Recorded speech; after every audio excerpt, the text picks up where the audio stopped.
Good morning, members. I hope you're well. Just Sam here. It's currently Wednesday morning. It's around 7 a.m. and this morning it's a lovely, wonderful morning. Although, forgive me, I'm getting eaten alive by midges, so you may want to pack that insect repellent this morning if you're playing golf.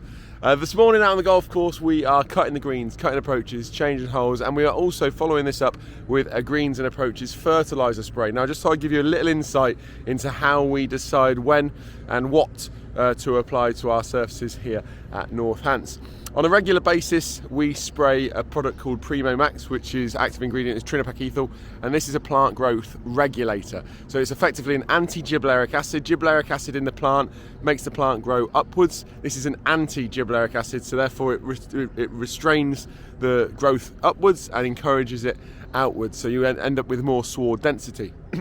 Now, research says that trinopacethyl stays in the plant for around 200 GDD. Now, GDD is growth degree days. This is effectively the mean temperatures throughout a day that are cumulative added together.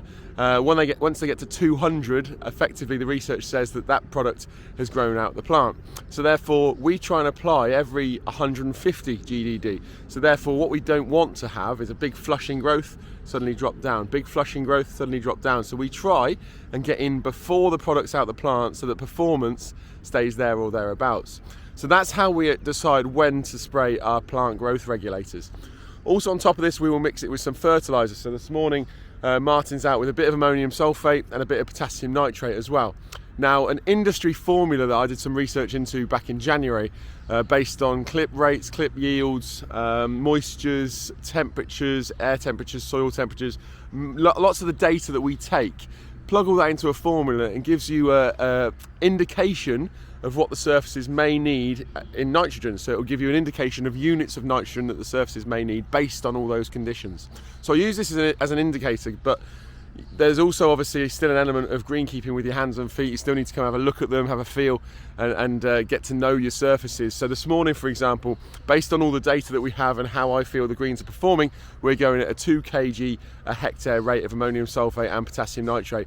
Overall, that gives us around 0.63, I think it is off the top of my head, units of nitrogen. So it's not a huge amount, and comparing this model based on where we were last year, we're already down on our nitrogen levels, which is fantastic, and ultimately that's going to encourage our bent grass populations and also help maintain or even reduce that organic matter level, enhancing performance in bull roll and speed as well. So just to give you an idea, when we're treating our greens and approaches, it's very much we try and be as accurate as possible, as opposed to just a stab in the dark on amounts, and yeah, hopefully you'll be able to reap the benefits of us implementing these models based on our performance of the greens. So hope everyone's well, hope that all makes sense, and we'll see you on the course.